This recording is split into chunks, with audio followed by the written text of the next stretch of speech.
حضرت سیدنا عبدالواحد بن یزید فرماتے ہیں، ایک مرتبہ میں ایک راہب کے پاس سے گزرا جو لوگوں سے الگ تھلگ اپنی صومعہ یعنی عبادت خانہ میں رہتا تھا۔ میں نے اس سے پوچھا، اے راہب، تو کس کی عبادت کرتا ہے؟ کہنے لگا، میں اس کی عبادت کرتا ہوں جس نے مجھے اور تجھے پیدا کیا۔ میں نے پوچھا، اس کی عظمت و بزرگی کا کیا عالم ہے؟ اس نے جواب دیا، وہ بڑی عظمت و مرتبت کا مالک ہے، اس کی عظمت ہر چیز سے بڑھ کر ہے۔ میں نے پوچھا، انسان کو دولت عشق کب نصیب ہوتی ہے؟ تو وہ کہنے لگا، جب اس کی محبت بے غرض ہو اور وہ اپنے معاملے میں مخلص ہو۔ میں نے پوچھا، محبت کب مخلص و بے غرض ہوتی ہے؟ اس نے جواب دیا، جب غم کی کیفیت طاری ہو اور وہ محبوب کی اطاعت میں لگ جائے۔ میں نے کہا، محبت میں اخلاص کی کیا پہچان ہے؟ کہنے لگا، جب غم فرقت کے علاوہ کوئی غم نہ ہو۔ میں نے پوچھا، تم نے خلوت نشینی کو کیوں پسند کیا؟ کہنے لگا، اگر تو تنہائی و خلوت کی لذت سے آشنا ہو جائے تو تجھے اپنے آپ سے بھی وحشت محسوس ہونے لگے۔ میں نے پوچھا، انسان کو خلوت نشینی سے کیا فائدہ حاصل ہوتا ہے؟ راہب نے جواب دیا، لوگوں کو شر سے امان مل جاتی ہے اور ان کی آمد و رفت کی آفت سے جان چھوٹ جاتی ہے۔ میں نے کہا، مجھے کچھ اور نصیحت کر۔ تو وہ کہنے لگا، ہمیشہ رزق حلال کھاؤ، پھر جہاں چاہو سو جاؤ، تمہیں غم و پریشانی نہ ہوگی۔ میں نے پوچھا، راحت و سکون کس عمل میں ہے؟ اس نے کہا، خلاف نفس کے کام کرنے میں۔ میں نے پوچھا، انسان کو راحت و سکون کب میسر آئے گا؟ تو وہ کہنے لگا، جب وہ جنت میں پہنچ جائے گا۔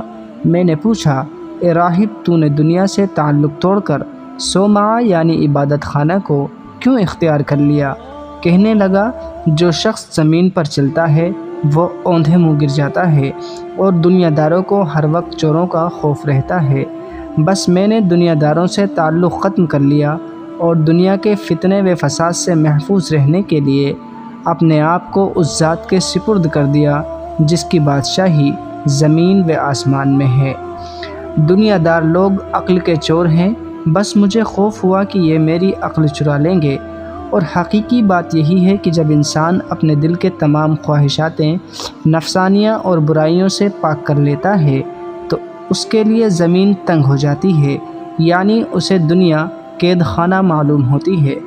پھر وہ آسمانوں کی طرف بلندی چاہتا ہے اور قرب الہی کا متمنی ہو جاتا ہے اور اس بات کو پسند کرتا ہے کہ ابھی فوراً اپنے مالک حقیقی سے جا ملے۔ میں نے اس سے پوچھا، اے راہب، تو کہاں سے کھاتا ہے؟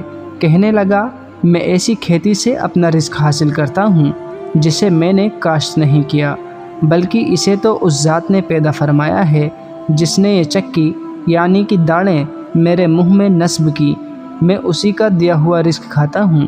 میں نے پوچھا، تم اپنے آپ کو کیسا محسوس کرتے ہو؟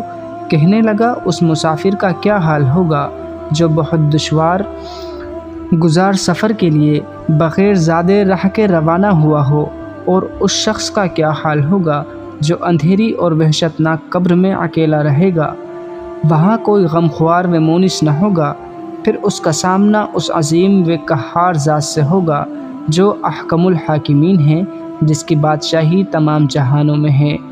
اتنا کہنے کے بعد وہ راہب زور و قطار رونے لگا۔ میں نے پوچھا، تجھے کس چیز نے رلایا؟ کہنے لگا، مجھے جوانی کے گزرے ہوئے ایام رلا رہے ہیں جن میں نے کچھ نیکی نہ کر سکا، اور سفر آخرت میں زادے راہ کی کمی مجھے رلا رہی ہے۔ کیا معلوم میرا ٹھکانہ جہنم ہے یا جنت؟ میں نے پوچھا، غریب کون ہے؟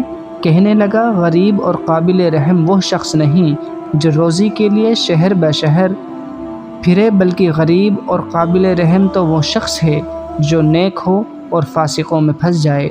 بار بار صرف زبان سے استغفار کرنا اور دل سے توبہ نہ کرنا تو جھوٹوں کا طریقہ ہے۔ اگر زبان کو معلوم ہو جاتا کہ کس عظیم ذات سے مغفرت طلب کی جا رہی ہے تو وہ منہ میں خشک ہو جاتی۔ جب کوئی دنیا سے تعلق قائم کرتا ہے تو موت اس کا تعلق ختم کر دیتی ہے۔ پھر وہ کہنے لگا، اگر انسان سچے دل سے توبہ کرے تو اللہ اس کے بڑے بڑے گناہوں کو بھی معاف کر دیتا ہے، اور جب بندہ گناہوں کو چھوڑنے کا عزم مصمم کر لے تو اس کے لیے آسمانوں سے فتوحات اترتی ہے اور اس کی دعائیں قبول کی جاتی ہیں، اور ان دعاؤں کی برکت سے اس کے سارے غم کافور ہو جاتے ہیں۔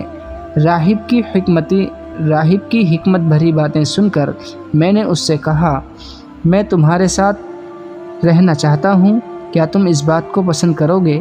تو وہ راہب کہنے لگا، میں تمہارے ساتھ رہ کر کیا کروں گا؟ مجھے تو اس خدا کا قرب نصیب ہے جو رزاق ہے اور روحوں کو قبض کرنے والا ہے، وہی موت و حیات دینے والا ہے، وہی مجھ کو رزق دیتا ہے، کوئی اور ایسی صفات کا مالک ہو ہی نہیں سکتا، یعنی مجھے وہ ذات کافی ہے، میں کسی غیر کا محتاج نہیں۔